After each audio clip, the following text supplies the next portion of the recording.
Okay, congratulations to all of you. You had everybody on the edge of their seats, and this film is obviously very intense, but it's also very deliberately funny, which I love.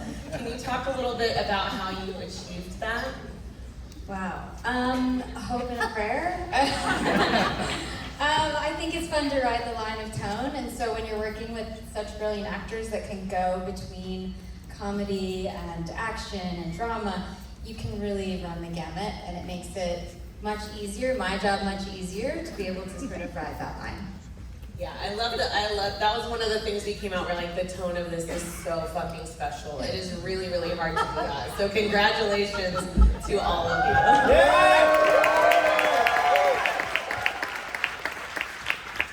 Okay, so obviously life in Holland, Michigan has got a very distinct atmosphere going on. And so much of the town feels like it's part of, it's its own character in the film. I'd love to hear from all of you how that specific setting helped you in shaping the tone. All of my non-Americans talk about the American. How did Holland make you feel? Cozy, safe. Safe? Totally color.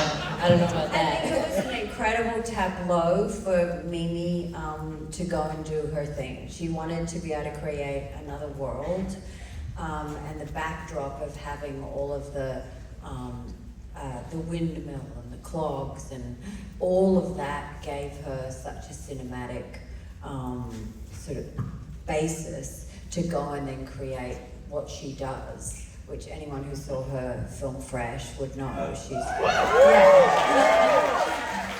And it was just, she was so precise and knew exactly what she wanted. And so it was really fun for us because we were able to create characters in this slightly heightened reality.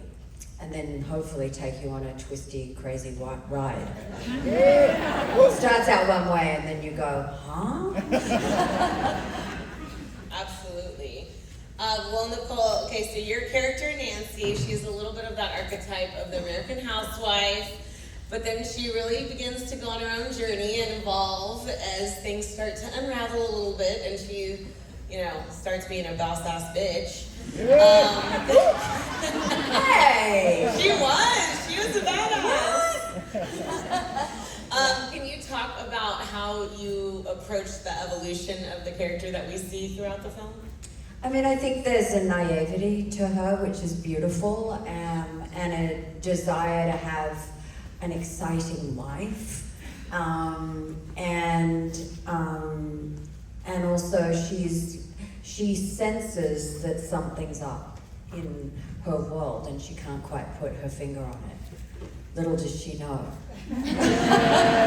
But, and she's craving something more out of her life, yet she doesn't want to ask for it and she doesn't know how to ask for it, and thus she's drawn to Gael's character. But it's sort of, and then she gets caught up in this almost like a caper because she's got a childlike quality to her.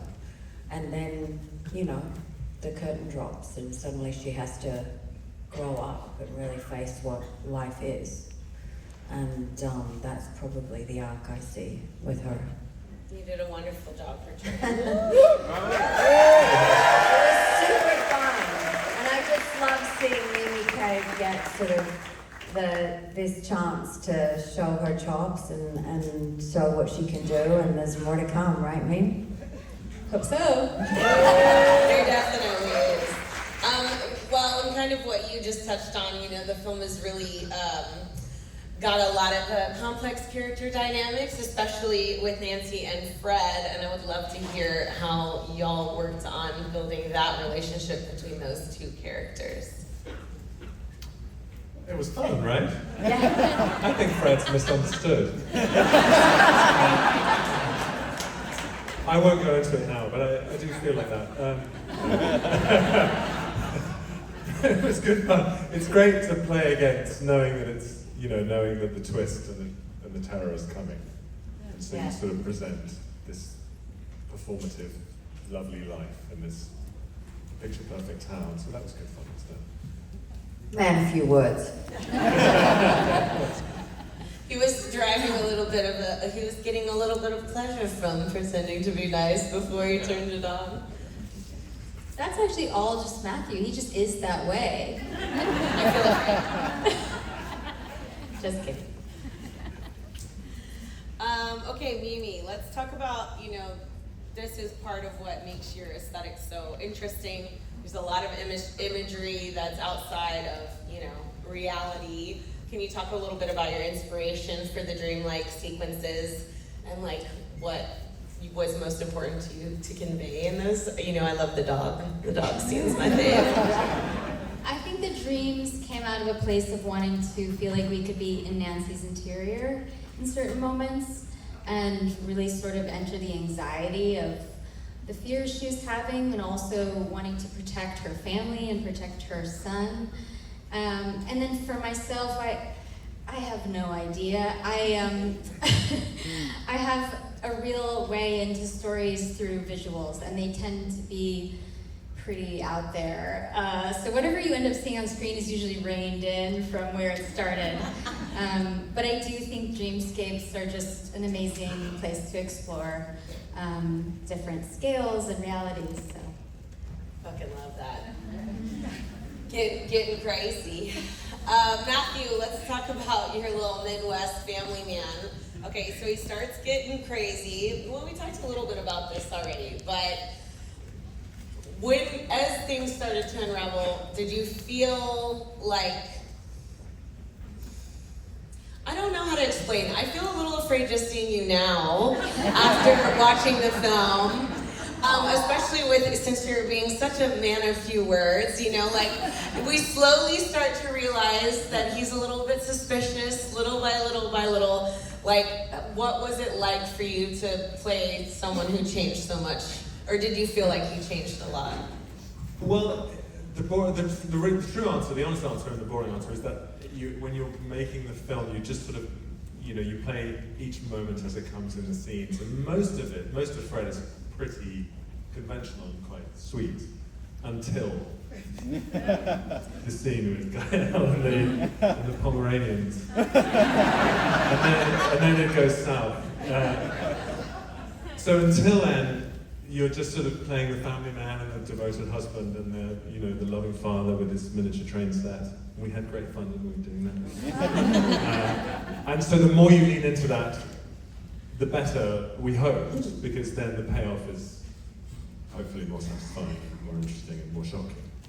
So it's great fun, isn't it? It was, absolutely. Gael, Dave is kind of like the outsider in town, it feels like. Can you talk a little bit about how you used that perspective, his personal perspective, to shape your part in the narrative? Yeah, well, I was very glad when Mimi and Nicole approached me with the character, because it was a great opportunity to portray a Chicano.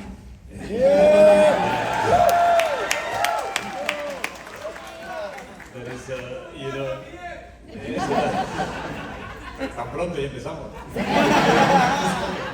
So it was a great opportunity to portray a strand of the Mexican culture, which is evolved through many years with the United States tradition as well, and evolved into something very unique and very special and very attractive and very funky and very interesting, and so I wanted to really portray that otherness as well, the character that is there in this Midwestern town that I couldn't even picture when reading the script, because I had never been there, but obviously Mimi has, you're close from there. Yeah, I'm from Chicago. So it was interesting to do that, sorry, my English is really bad right now, okay? So That's beautiful, we love it. To go into that part of the United States where also it is very specific about the Chicano identity there. It's not the same as in Los Angeles or here.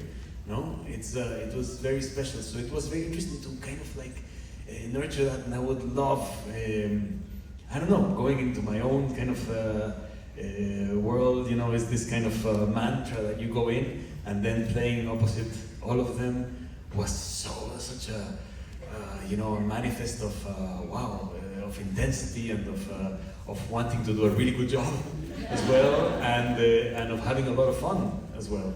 So it was, I don't know, did I answer? I don't think I answered. Yeah, that. no, Can I just say that he brought so much to the character, so much, and you know, Andrew Sadrowski, who's here, who wrote the script, which is amazing. Everything, you know, we put on the page. But like, look at this cast, you guys. They all brought so much complexity to every character that I couldn't have planned, and so yeah, incredible work. You did a great job. Can confirm.